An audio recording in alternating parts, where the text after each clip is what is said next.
This conference will now be recorded. Hi guys, this is Roshan. This will be the demo too. This will be just a continuation of our first demo, which we went over Friday. So yeah, let's get started.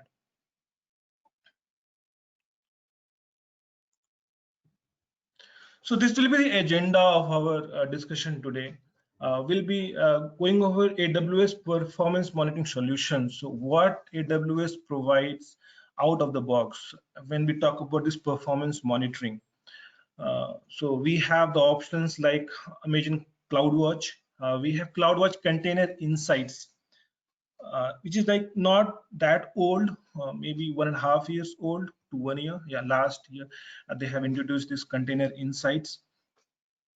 This is dedicated for the container monitoring, and we have this AWS X-Ray. AWS X-Ray is there with AWS from quite some time, and then we'll go over some Java. We'll demonstrate some issues with Java. We'll see how, if we have some issues with the code, how it performs and what can we do to resolve that particular thing. And then we'll go over the EC2 Windows instance to demonstrate the setup for the continuous testing.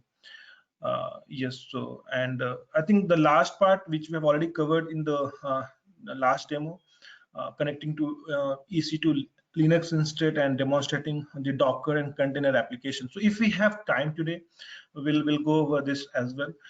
But for now, our main focus would be on the to go over the performance monitoring solution, the CloudWatch, Container Insights, and X-rays, and then Java, and then the environment for the continuous testing. Yeah. So when I talk about this AWS monitoring solutions, and when I talk about these containers, right? So we have this Container Insights uh, out of the box from AWS. So it's a kind of fully managed observability service for monitoring, troubleshooting, and alarming on our containerized applications. So it collects, aggregate, and summarize metrics and logs from the containerized applications. So either we go for ECS or EKS, so Elastic Container Service or Elastic Kubernetes Service.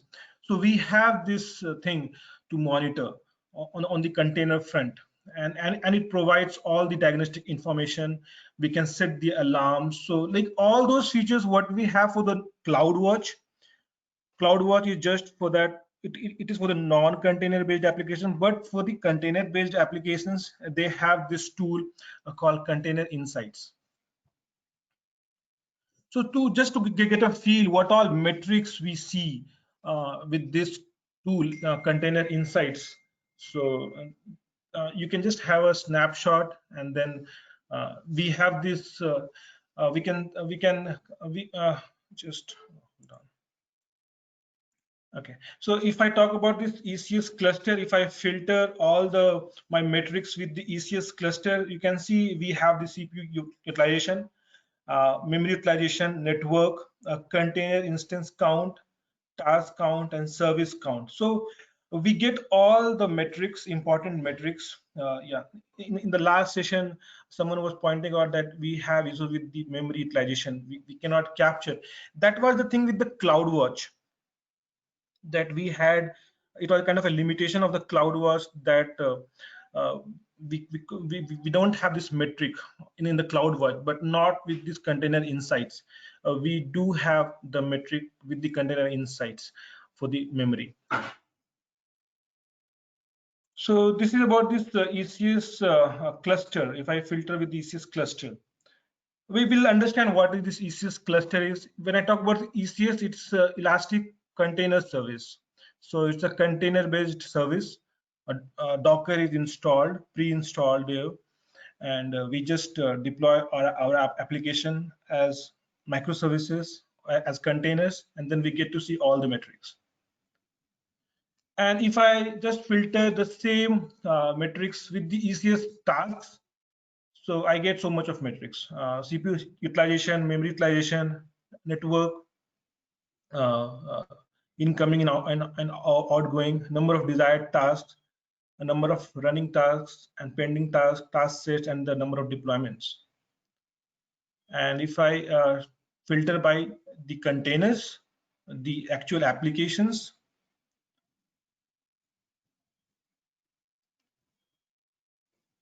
instances, so I get a metric like this. So you can see we are seeing CPU memory throughout in all the matrices.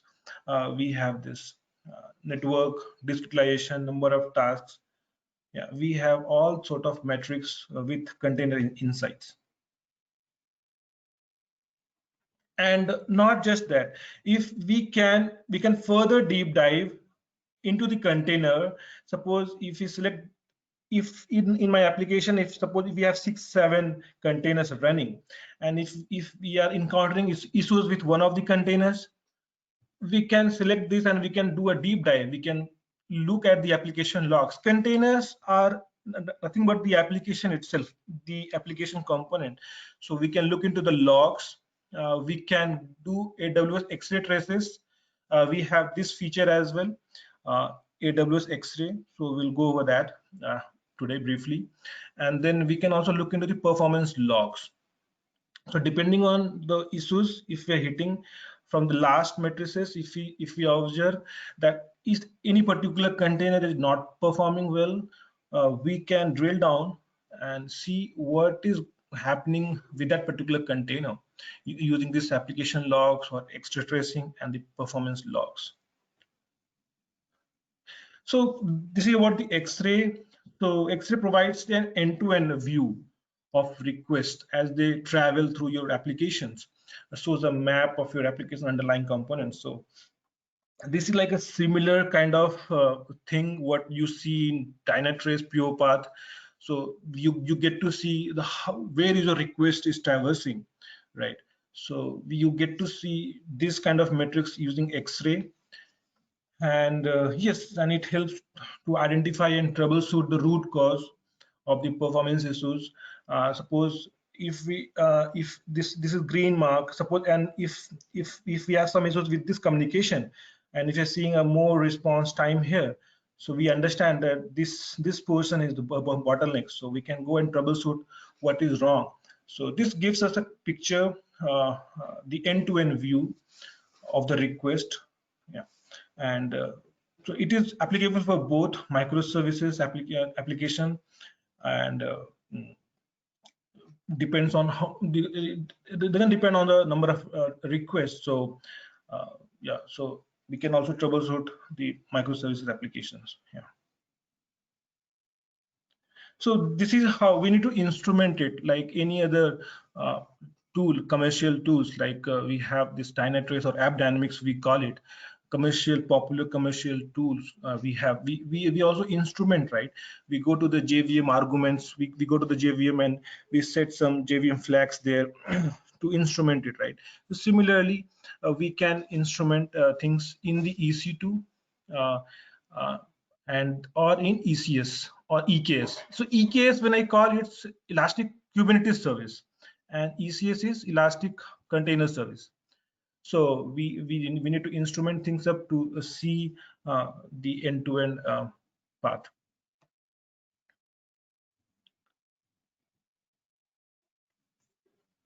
So this is the first thing I wanted to go over today. We'll go over now. We'll go to the AWS console and see what all we have the option. And then we'll go over this our next agenda. Yeah. So let me just log into my AWS console.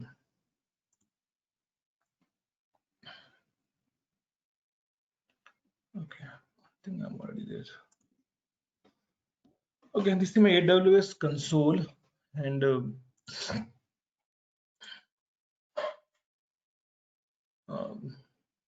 I have okay, I have two instances running here. This is my Linux instance. This is my Windows X-ray I was trying in the morning. So let me just start this Windows instance, because that will be our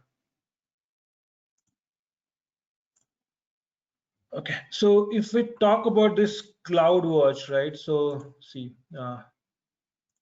this is my Linux instance, and I'm seeing here, and in the monitoring tab, I see all those metrics here, right? So this is about the CloudWatch metrics, the what we get from the CloudWatch. It is not the my this is not my container, not my ECS or not my EKS, right? So this is just normal EC2. So we get these kind of metrics here, and you can clearly see we don't have this memory part here, memory utilization or the metrics here as part of the CloudWatch.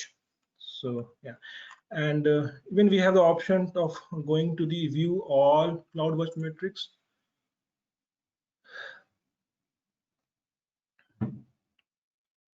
So we have a lot of services here, EC2, ECS, and so let's go to and go for EC2, and let's go across all instances. So CPU utilization. So yeah, we can go and so this is just the extension of the CloudWatch metrics. So I just showed you the option that we have so many of options. It's not just about these 8, 9 graphs here. We have a lot of options in CloudWatch itself. Yeah, so we can go over any services here. We'll go over in our regular sessions. We can go over all the services here, and we can drill down and see the metrics. So you can see that in EBS, it's uh, we have 45 metrics here. For EC2, we have 155 metrics here. And for ECS, we have 2 metrics here. So if I go about this EC2, and if I across all instances, if I see, I can drill down and uh, look over my CPU utilization or my uh, network in, network out, those kind of metrics we can see. And when I talk about this, we have the option of creating our own dashboards.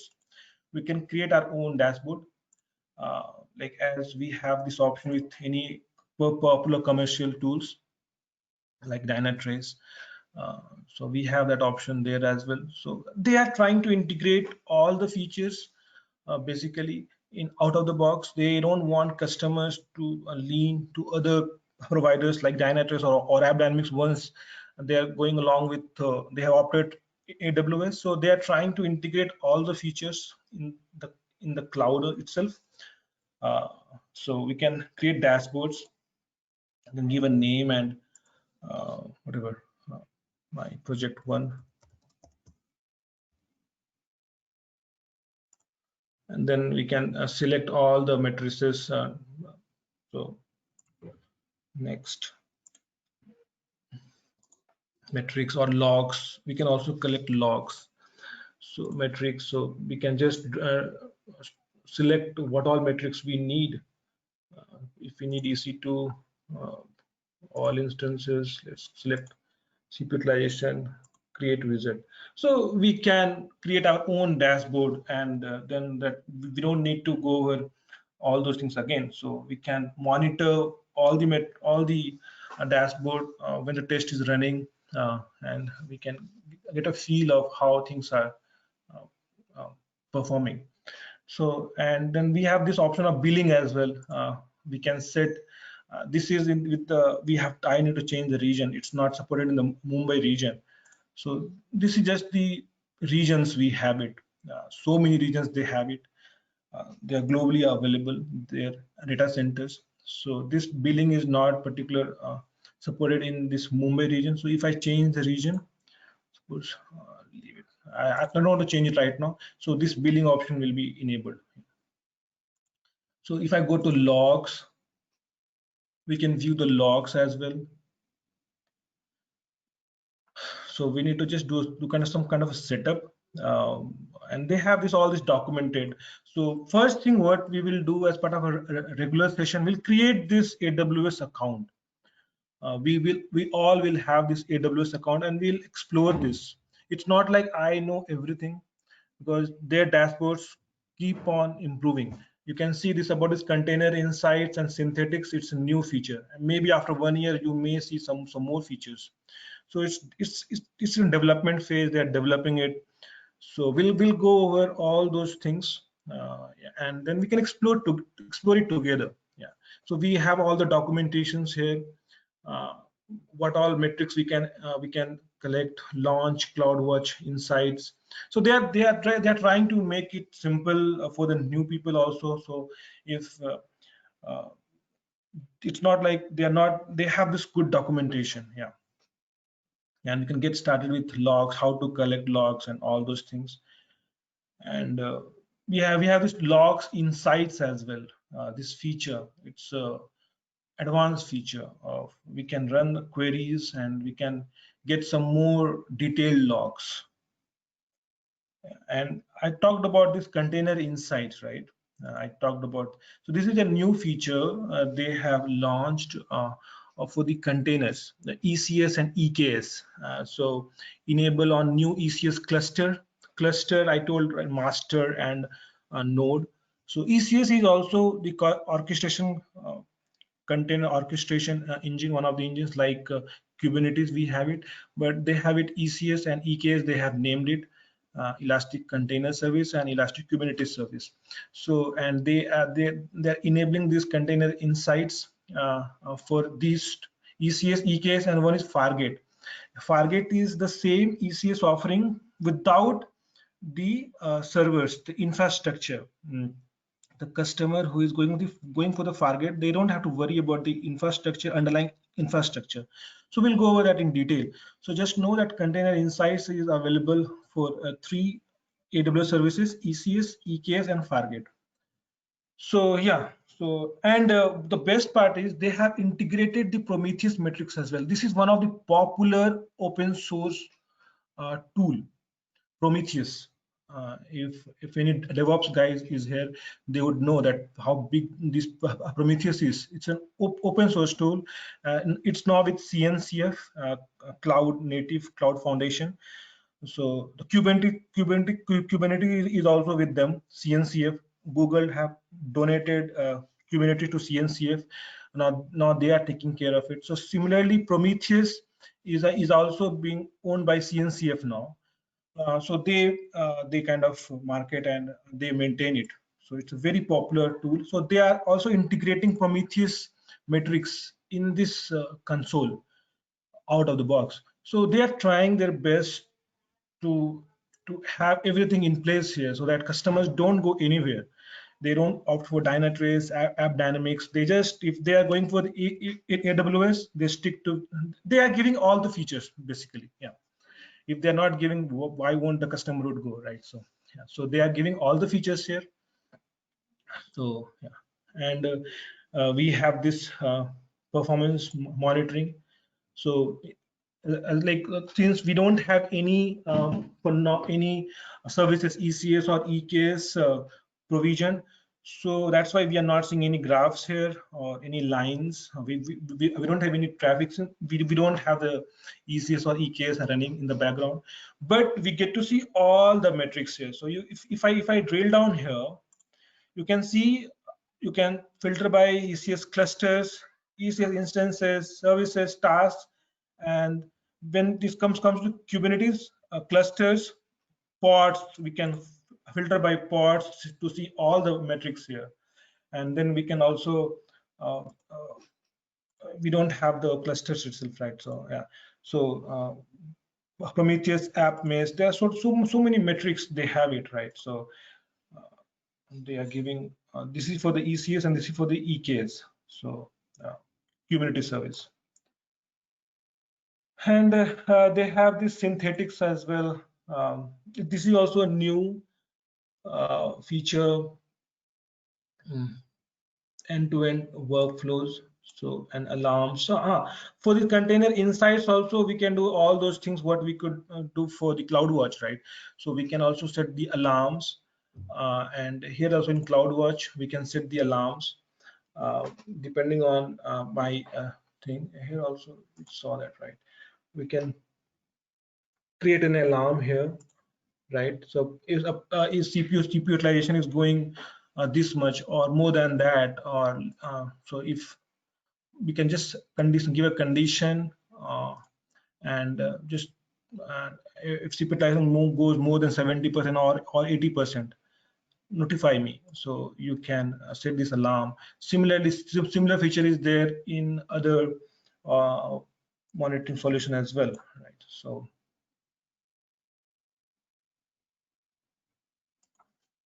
just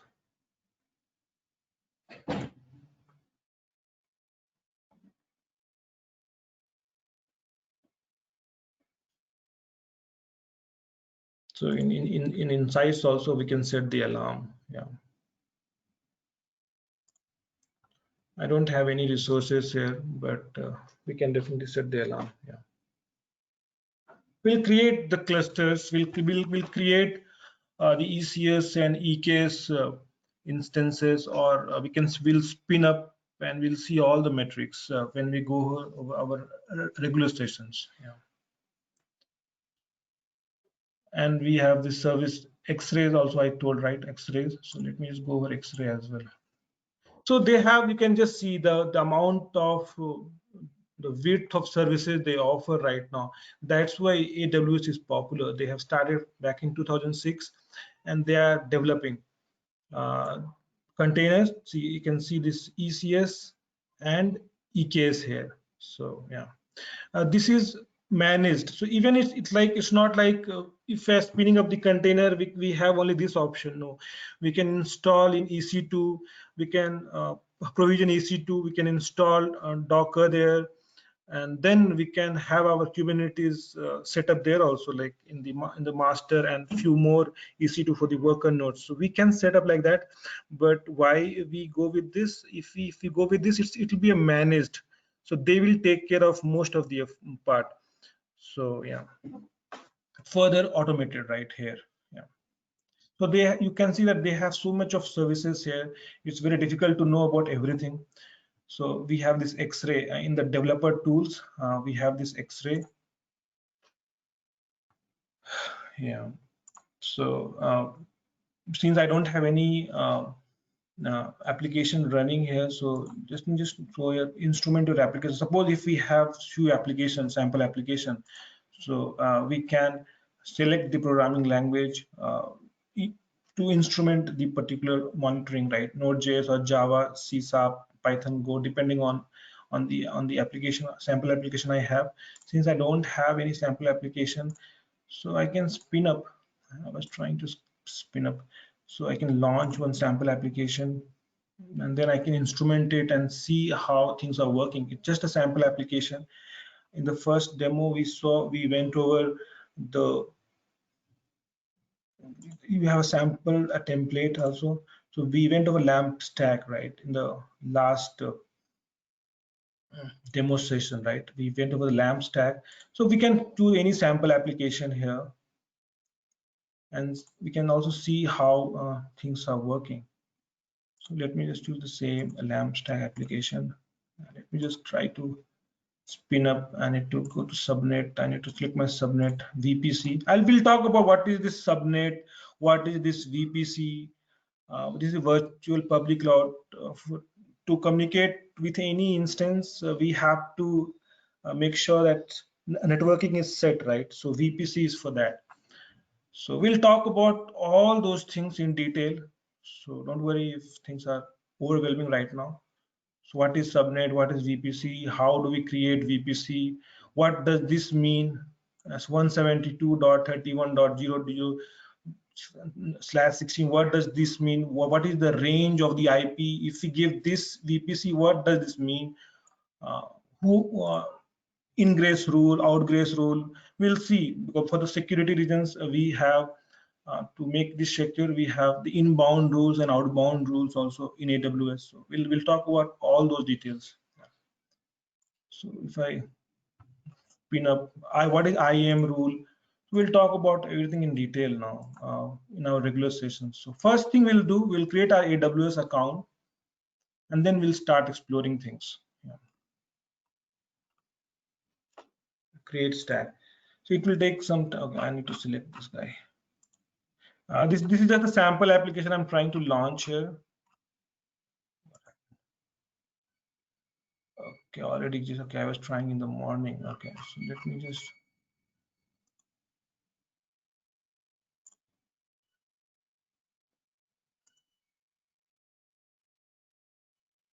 Okay, I think I have the SAM Cloud.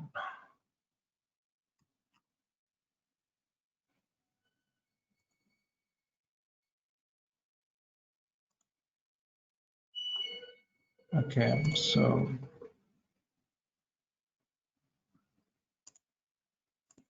I'm just trying to show how we can simple to just get the sample application running. We had to remember how we remember like how we install that LAMP stack application, right? We had this YAML file and we have to do all those activity, but they have this thing automated here. Yeah. Let me give a different name here. Okay, I just need to select those guys as well. Okay, this was working. Yeah. Okay.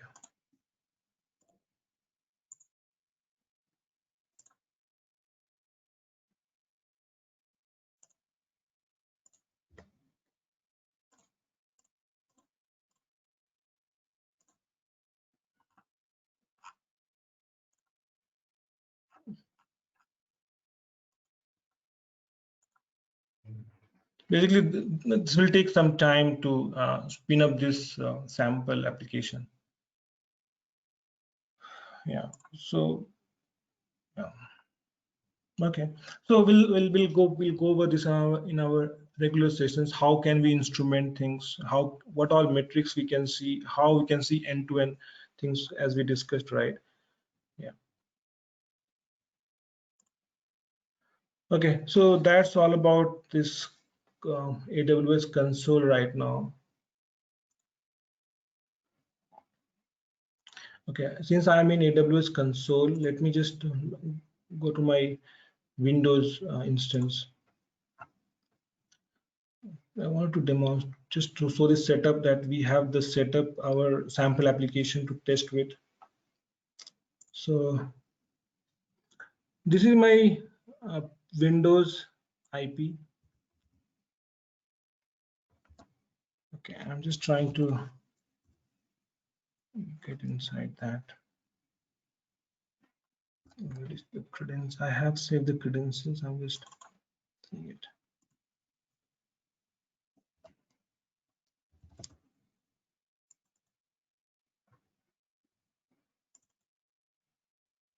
Sorry to interrupt, Roshan. One quick question. Please, yes. So I can do all practical in the AWS instance I set up, right? I need to have my own standard laptop for configuring these things or something like that. That's it. It is as simple as that. We just need to create our account there in AWS, and we will get to see. You will have this access. You just need to provide your details, card detail. They will not charge anything if it is in the free. If it is in the free tier, I have not paid anything. I have been using this from 2 months right now. When I don't use the instances, I just shut down. Okay, I just stop it. So yeah, they don't charge anything. They don't charge, and you can have all these things set up. Right. My question is not about this simple exercise. On whole, for all the course, for any kind of practice, I can use this instance.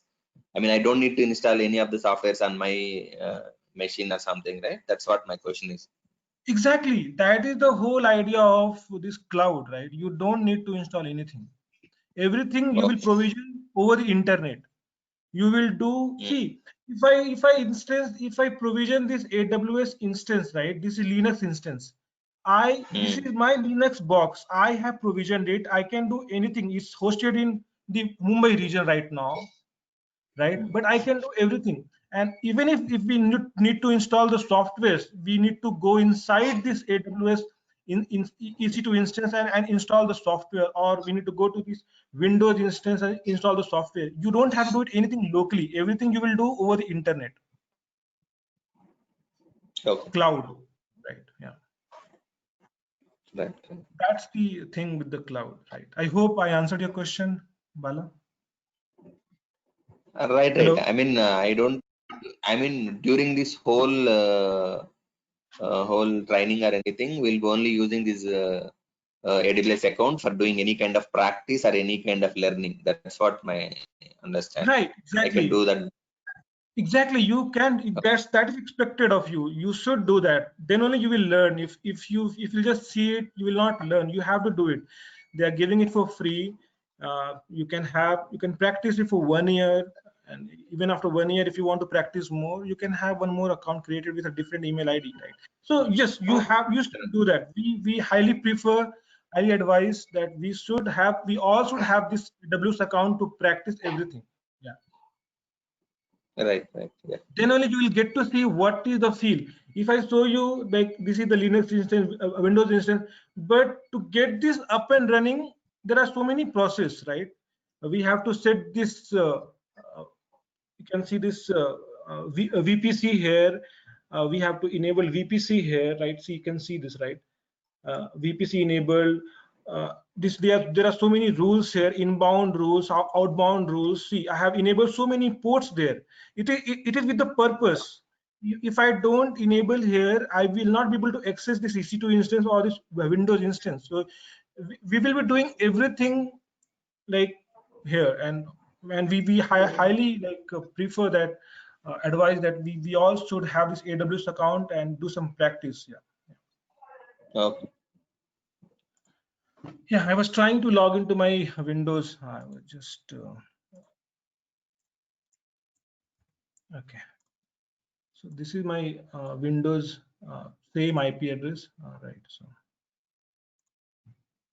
52. Okay, no. Okay, sorry. I was here, right? Yeah. 13 232 6161. Yeah, yeah.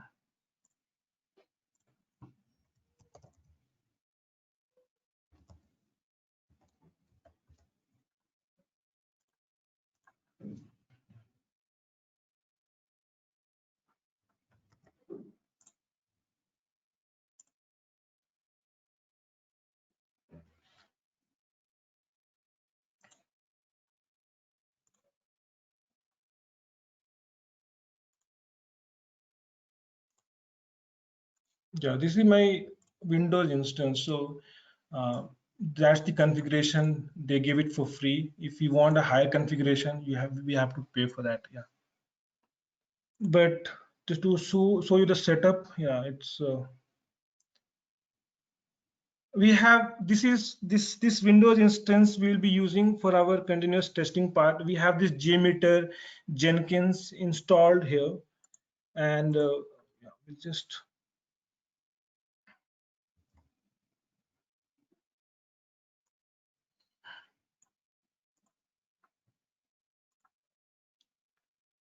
so I've installed JMeter here.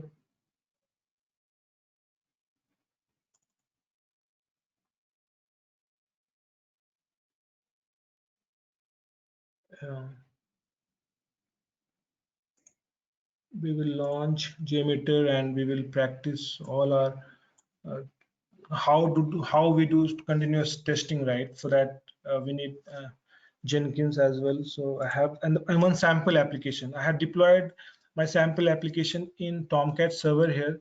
So basically we own the application here. I have deployed in this Windows instance itself. Yeah, I must have this. Yeah, let's see if it's running. Yeah, it's running.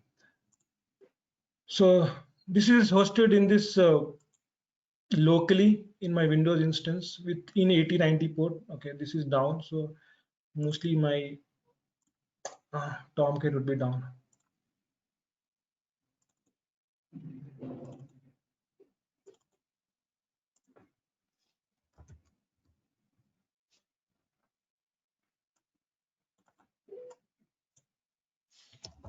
I just need to start up my Tomcat.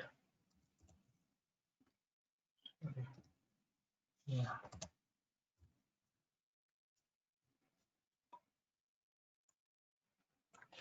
So my Tomcat started. I should be able to launch this guy now.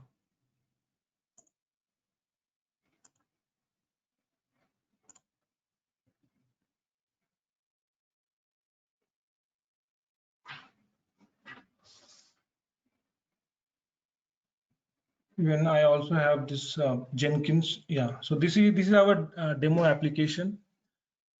I have deployed this in the Tomcat. So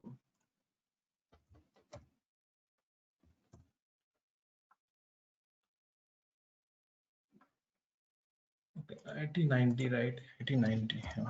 Set up in 8090. Yeah.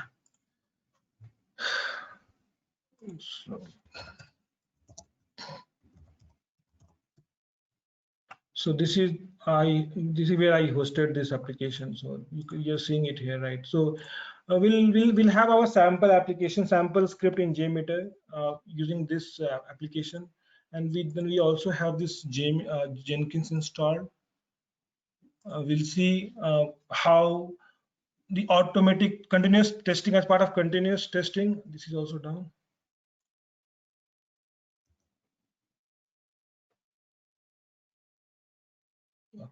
Okay, so we have this Jenkins installed as well, so let's not waste our time here. So we'll see as part of the continuous testing how the jobs will be triggered. We'll create the jobs in Jenkins, and then how the jobs will be triggered automatically, and after the performance test run we will be seeing some notifications in our email box. So we'll set up everything yeah, in Jenkins. Okay, so let's come to this Java application right now. Okay. So I just showed you the environment for Windows to where we'll do our continuous testing practice. Okay. So we'll go over this Java application now. We'll demonstrate one of the issues. Okay.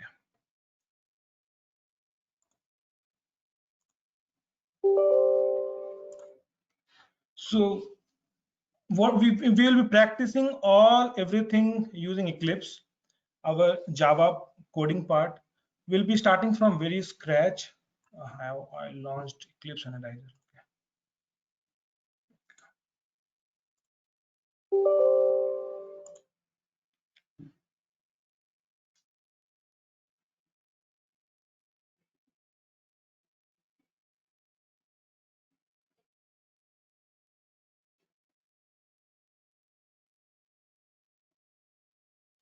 Okay, so this is where we'll practice all our Java code. The programming is very important nowadays because things are getting so simple because of this cloud. Things are getting automated that as eventually from performance engineers, what is required, expected is that they identify the issues with the application and then they tune it. And where is the bottleneck? Usually in the code part. So we have to learn the coding part if we want to survive, if we have to survive the industry for a long time, because things are getting automated, things are getting so simple now. You saw how easy to look into logs and to find the issues, but eventually we have to go and figure out what is wrong with the code, right? So that's how programming will be an ongoing learning process. We get started with Java. We'll start from very scratch and then we'll ramp up. So this is like one of the sample applications I have here. So and I'll demonstrate how to do a POC, how to build if suppose you have made any modifications in the code. So how these are my class files here. These are my class files, Java. Yeah, so let's not go over the code part today. So I'll demonstrate how to just build it, right? So and build and deploy this application and then run this application and see where is the issue. So to build this, what we do, we need and it's already configured, and let's just build it.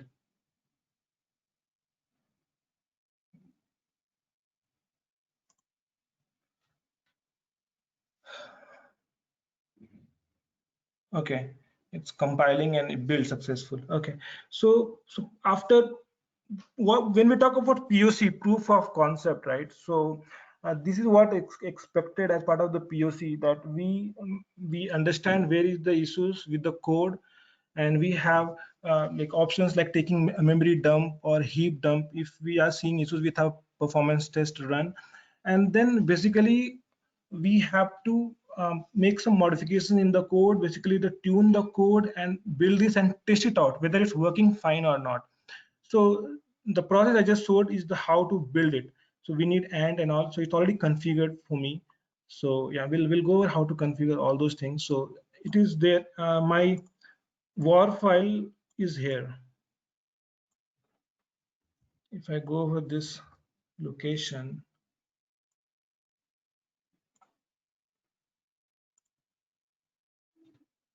okay, let's say go over this application.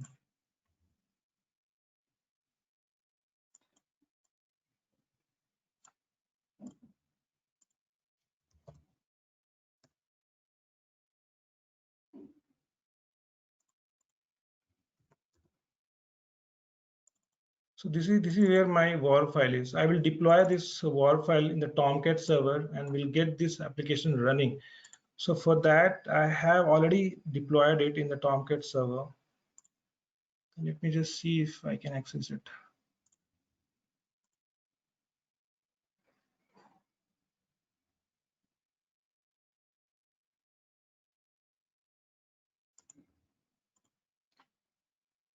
Okay, so this is the same war file. I'm talking here. Yeah, this is the same. I deployed in the Tomcat server, and this is the kind of a sample application, the same sample application. So it doesn't do much. So if we add a new tutor, so just a sample application. So suppose I select this, and suppose I select this guy here, some salary, and add it to it doesn't save anything. If I display all tutors, it is just, it's a simple application. So what we will do, we will demonstrate it, how, what is the issue with this application. We will open up JVisual VM. This is how we will do things here. Yeah.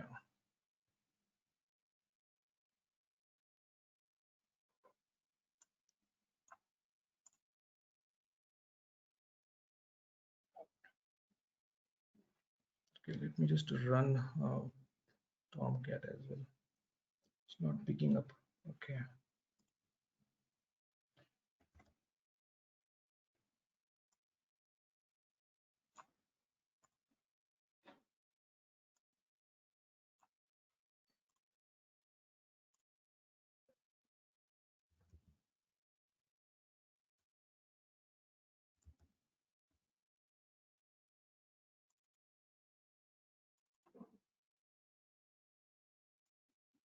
So what I'm doing, I'm just opening my Tomcat.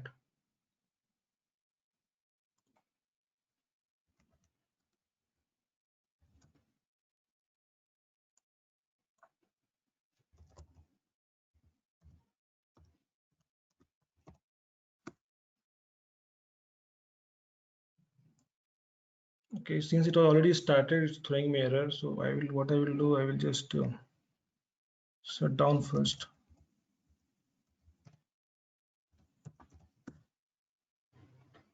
Okay, now since I've shut down, I cannot access that application. So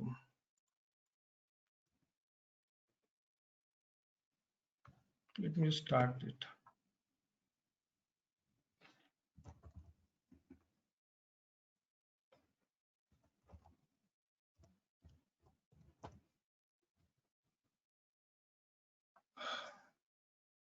Yeah, Tomcat is started now. It should be picked up by this guy here. Yeah.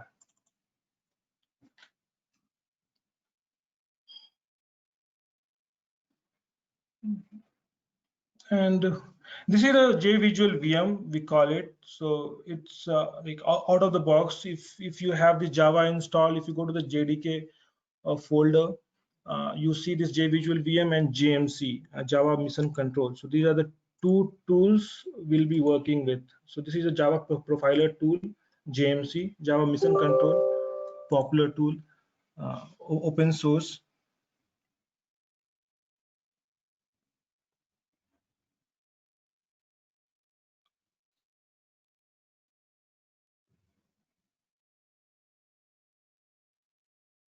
Why it is not coming?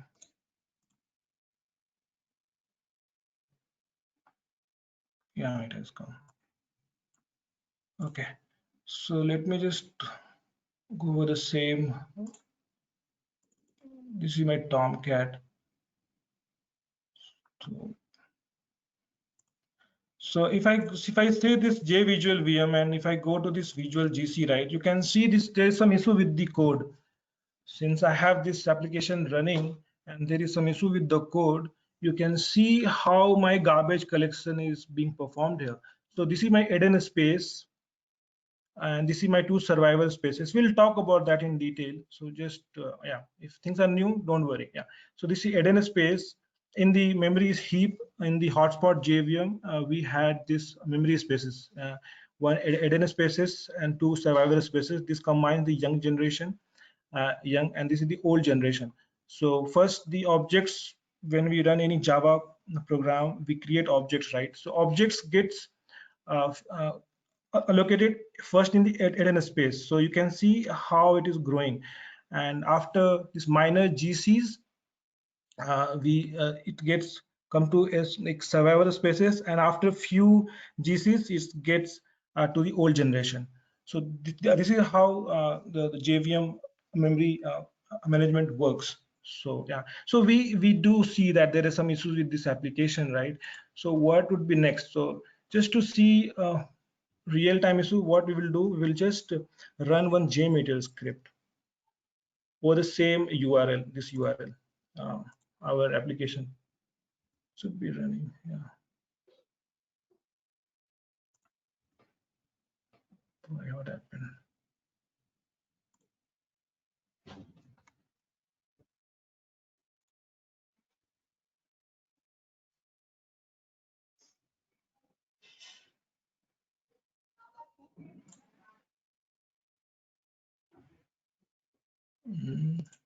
This was not expected.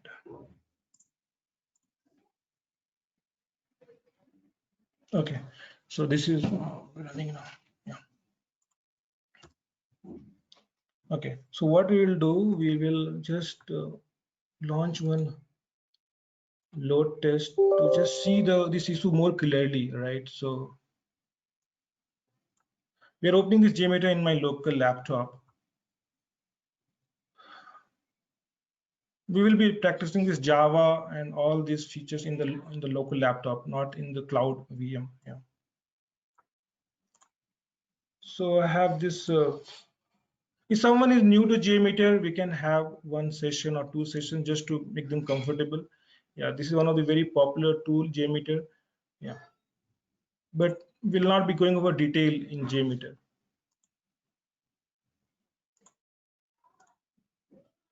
But we can definitely get started. Yeah.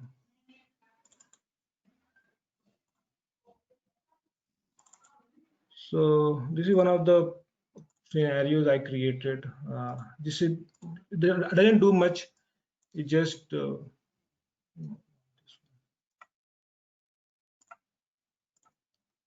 okay. It doesn't do much. It just goes to the add new tutor and it just add this one record here, and we'll simulate that with higher load to see what is the impact.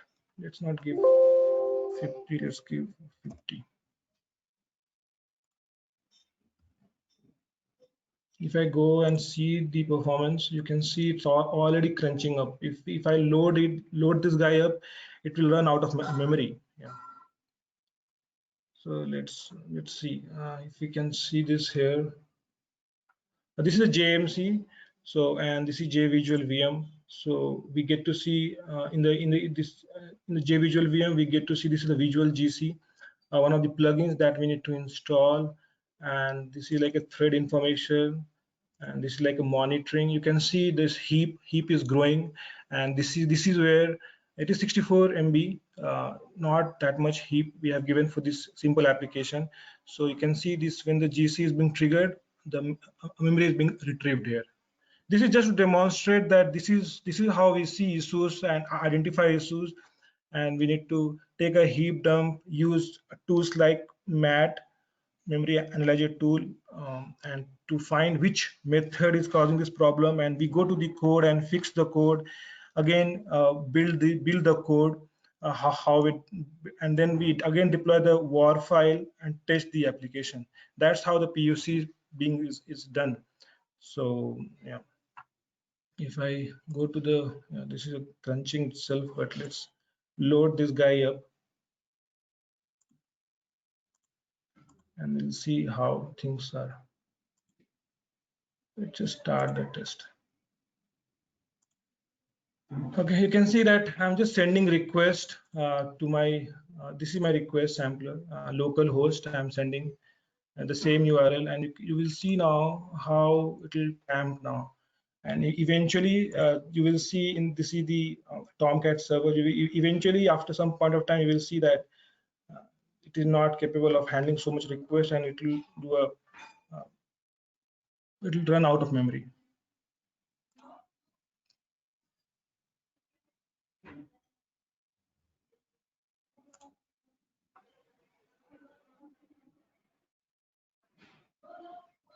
So we have given a good ramp up. Okay, 100 seconds, so it will ramp up.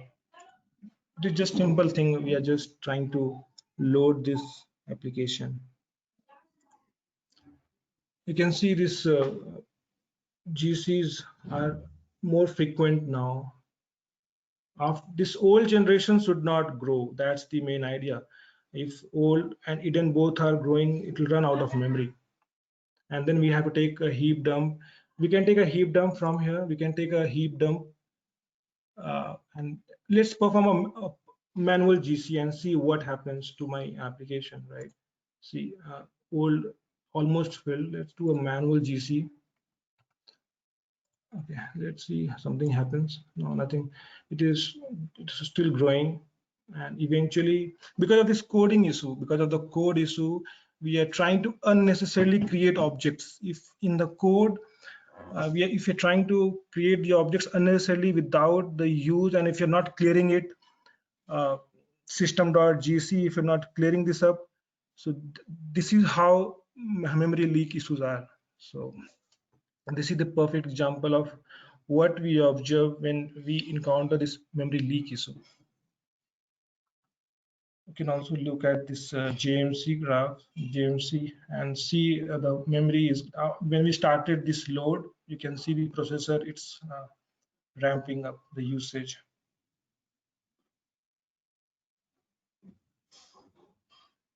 If we and eventually this will it will wait for some time, and eventually it will run out of memory. About to run out of memory. So let's not wait till that we have understood, and let's take a heap dump. There are many ways to take a heap dump. We can use through command line also, JCMD, through JVisual VM. We have so many options of taking heap dump, and we can analyze things in MAT, memory analyzer tool. There are other tools as well. Basic thing is that we need to identify which method is causing this problem, where we cannot go over the entire code, right? If we are seeing this issue, we have to know which method we need to look for, right?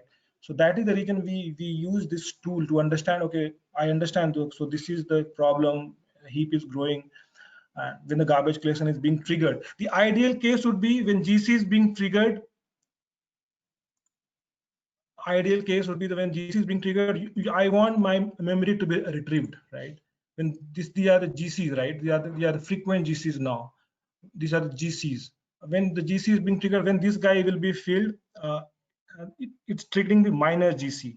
And when this guy old generation will be filled, it will create the major GC. So my idea is when the GC is being triggered, I want all my memories to be recovered. But this is not happening because objects are not being unreferenced.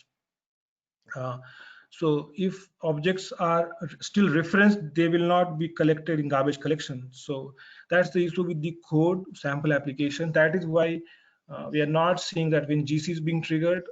I would see, I'll expect the ideal will be, I want my memory to be retrieved, like recollect all the memory, right? So we are taking a heap dump here. We can analyze using, let's save it.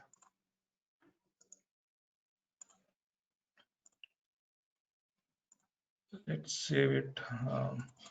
Yeah, hprof, this dump extension is. Let's launch memory analyzer. This is the I open in the morning. So open heap dump. I'll go and okay, this is where if I take this heap dump.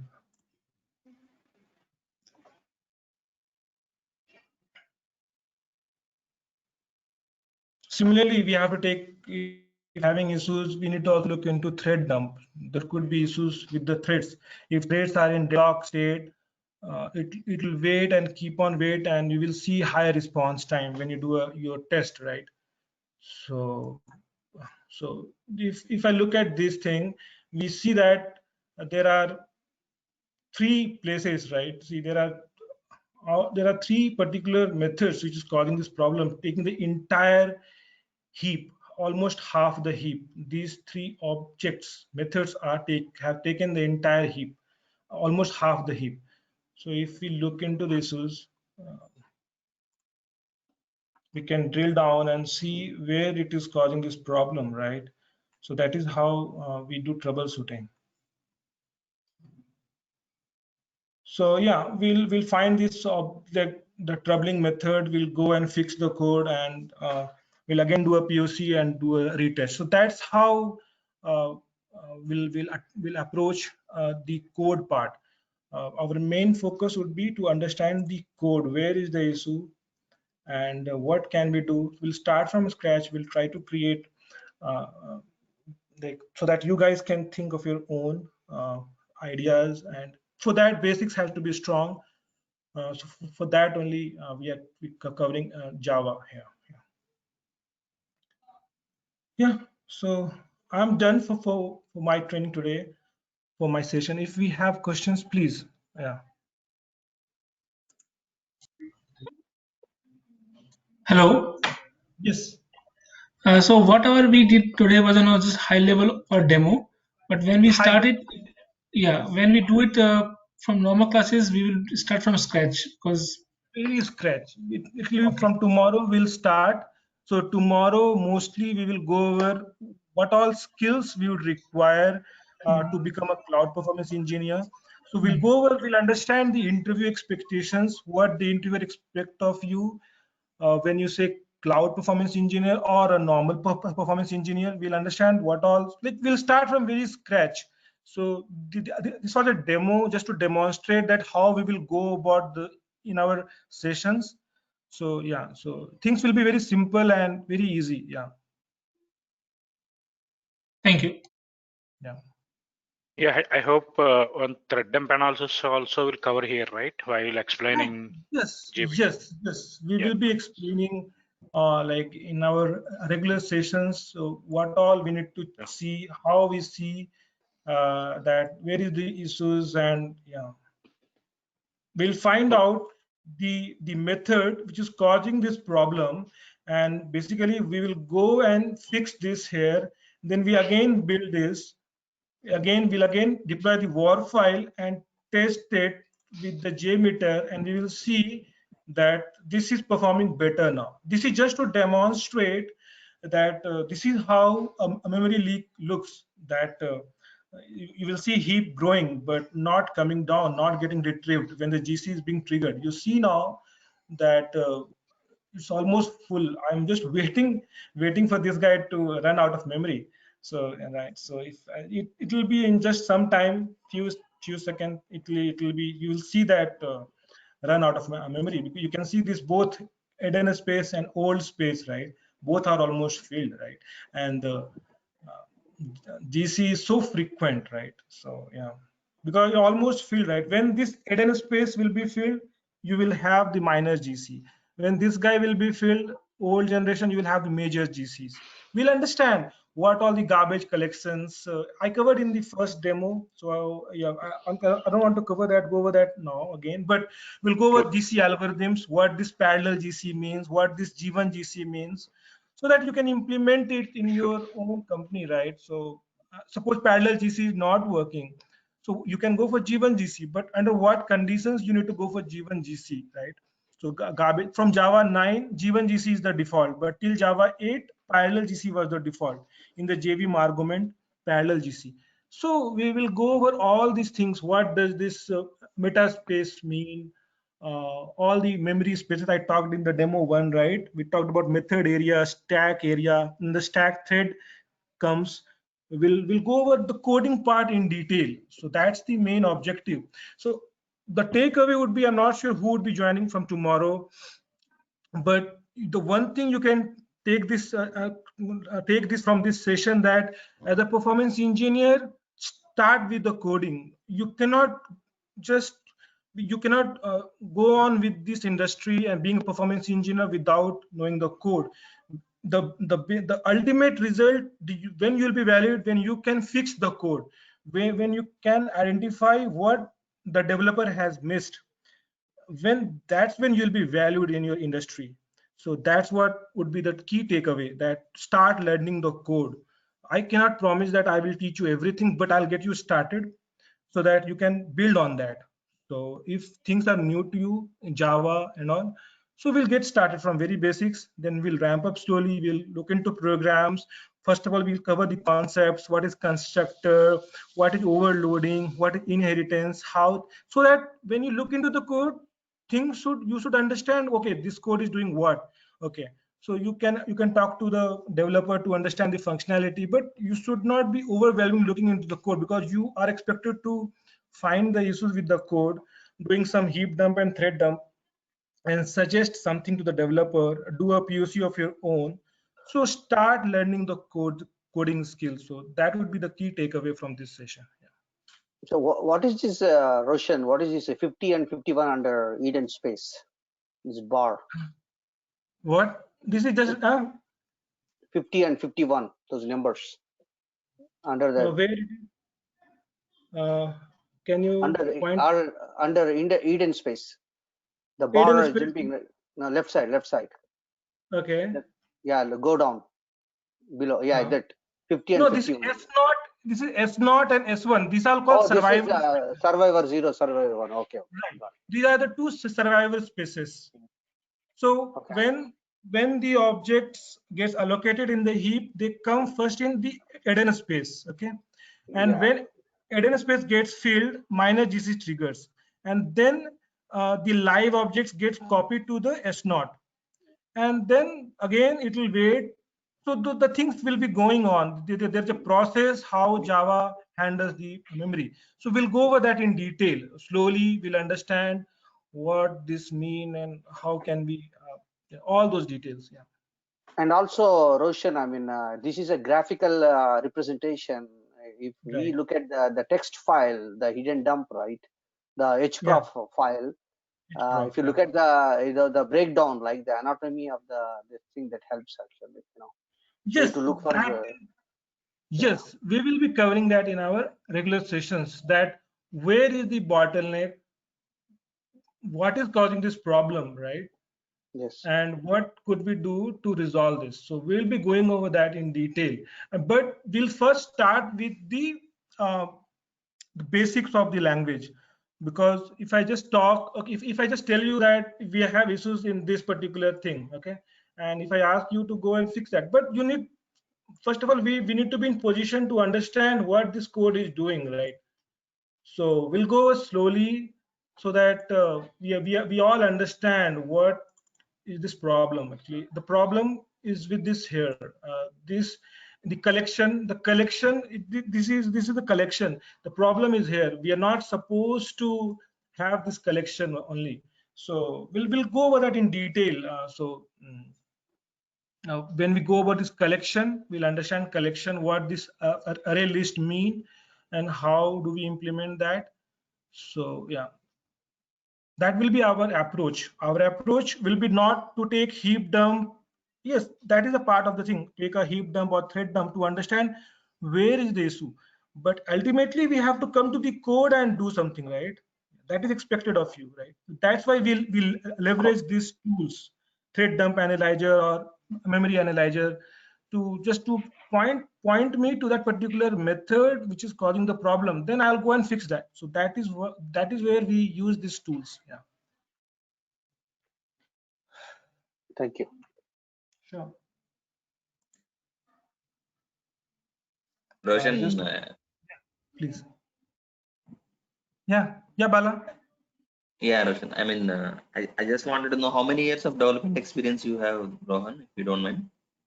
Yeah. See, I started my career as a developer, so I was into development for 3 years, and Mhm. then because of challenges, I was facing challenges, and then I was slowly pulled into performance engineering, right? So because of this my development experience, and that's when I picked up performance testing, engineering, and all those things. Yeah. But as a hardcore developer, 3 years. Like for someone like us who doesn't have any performance, I mean, any development background, like what do you suggest? How do Right, you suggest us to go? right. Because we So, started at the manual and testing. see, Yeah. if you, I understand your question now. I understand. So, yeah, I can totally understand your what you mean. So, see, if we are seeing ourselves as a performance engineer, right?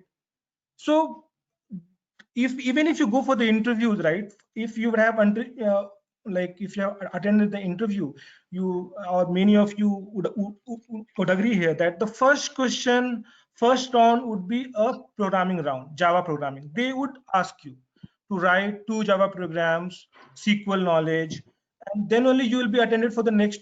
You'll be for the next interview. If you're not like completing your first round itself for the Java coding part, you'll not be for the second interview. Or even if suppose there are not first round interviews, Java they would expect. So it is mandatory. If you're seeing ourselves as a performance engineer, we have to learn this, and we'll start from scratch. So that's what I can promise, that we'll start from scratch, like a core Java part. We'll build the foundations, and then you have to be like with me to follow along, to practice the code, because I cannot tell you everything, right? You have to, I can point to you that you can go over this, you can go over those programs, you can practice this, you get this understanding, you understand this. See, collection and multi-threading are two important topics. Multi-threading is very important, because multi-threading where the performance issues comes. If the multi-threading is not being implemented properly, your thread will be in deadlock state, and you will see unnecessary response time increase, higher response time. So we'll go over collections and multi-threading in detail, but first we'll cover the basics part. So you be rest assured that things will be covered in detail here. So from very basics, we'll start with the core Java, because see, the things are getting very simpler here. So you just saw that it's very easy. With few click of the buttons, I can provision, I can create my environment, I can see the logs with the click of the buttons. I can have this dashboard, everything in place with click of the button. Then what performance guy would do? Script, anyone can script. Performance tester can also script. It's just knowledge about the JMeter. But where is the real value? Our real value, like suppose if we have more experience, right? Uh, 10 years, 12 years, 15 years, and if we are calling ourselves or as a performance engineer, we are seeing this. So the real or for the future, the real value would be in the code. We have to learn the code. I cannot stress this more, but this coding is very important for the future for anyone. I think in being in IT, for an automation engineer, you just go to any talk to any, so they will tell you that how coding is important. They have to write all the Selenium scripts in Java or Python. We have this luxury of using this JMeter, recording the sessions and doing something. But if you're going for tools like we have tools like Gatling, right? If it's better than JMeter, I would say. So we need the coding for that Gatling to be like, if you want to script in Gatling. So coding is very much required. So we'll go over Linux scripting as well. We'll go over the Linux command line. If you have seen the first demo, we have this, because in the cloud, when we provision the instances, we once we log into the Linux instances, we that Linux is our friend, right? It's not like UI based Windows application. So we'll go over that in detail. We'll go that detail that you'll be very much comfortable. Okay, you want me to do that in box, you can do that. Run these commands, navigate this, do that. So you'll be very much comfortable, and we'll be practicing all those Linux command in our instance what we created, right? What we have. We'll first thing what we will do, we'll create this AWS account maybe tomorrow, because it will take 1 day to get it activated. You guys need to put your details, card details there. They will not charge you anything, but yeah, I'll tell you, we have this budget also in place. We can set the budget if but we don't need that much. We will not be paying anything to them. So we'll go inside this our Linux instance. I'll tell you how do we get inside, how to create. We'll start with very scratch. We'll first create this account. I'll talk about what these regions mean, what this availability zone means, what this inbound, what all we need to do, why do we need to do this inbound port mapping. If you don't enable few ports, I cannot access my application from my local laptop. Those application will not be accessible over the internet. So I need to enable ports. That's where the security of the cloud is. So I can make this secure. If I don't want my application to be accessible, I can disable the port for the outside world. Source, we can specify that only this particular IP can access my instance. I have given 00, so this is for the internet. Anyone can do that. We'll go over all these details. What does this mean? VPC knowledge. Cloud will be the future, so we have to know one cloud service provider.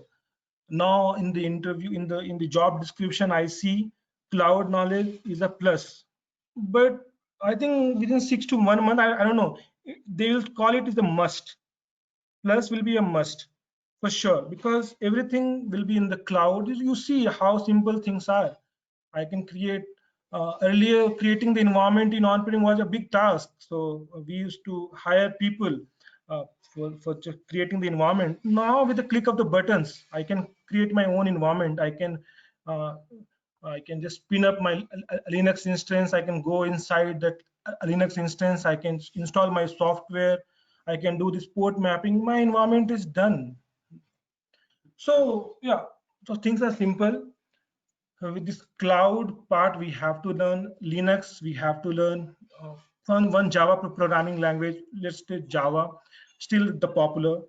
Python is the popular, but still Java takes the lead here because most of the applications are still in Java based. So yeah. So Roshan, you will cover the Python programming in the real-time scenario. Python, I don't know. I have not. We are not covering Python. Java. Okay. So when you're talking about the Java development, right? So Yeah. are you expecting from the participants they should have some level of Nothing. efficiency like a code No, development? I'm not expecting anything. We'll start from scratch. Okay. I'm not expecting, but I just want participants to be diligent enough. If they want to learn, they have to practice, because it is like your maths. If you just listen how the formula works, after 10 days you will forget the formula and you will not know how things will work. It is same as that Java programming. You have to keep Practicing. updating. Yeah, because this is very broad. I mean, right? If you look at the core Java development, it's very broad and very broad, and we cannot cover that in just this. Consider this the other topics, right? Cloud, Linux, performance engineering. We cannot cover the entire Java. Yes. If you go for core Java, any particular sessions, they would take 2 months for the core Java itself, or 1.5 months. But we'll start from very scratch. We'll talk about the concepts, but you guys need to be diligent, or like we need to be together. We need to practice things. So because if I explain about some concept today And tomorrow, if I talk about the same concept which we discussed yesterday, and if you don't recall, you may not understand my current topic, right? So you need to know what we discussed yesterday or 2 days back, right? So those expectations are here, guys. We cannot start each session from scratch, right? Yeah. So, but Roshan, my expectation, I don't know about others, if you can walk us Please. through to how to read the heap dump and thread dump and stack trace, finding the reasons, like, what are the large objects which are causing the, heap to, spike up in the minor GC or major GC, or what are the thread contentions, which are, colliding each other, which stalled the, the activity, or, those things, if we can walk us through looking at these files, then, the optimization will be taken care by, respective developers, the architects.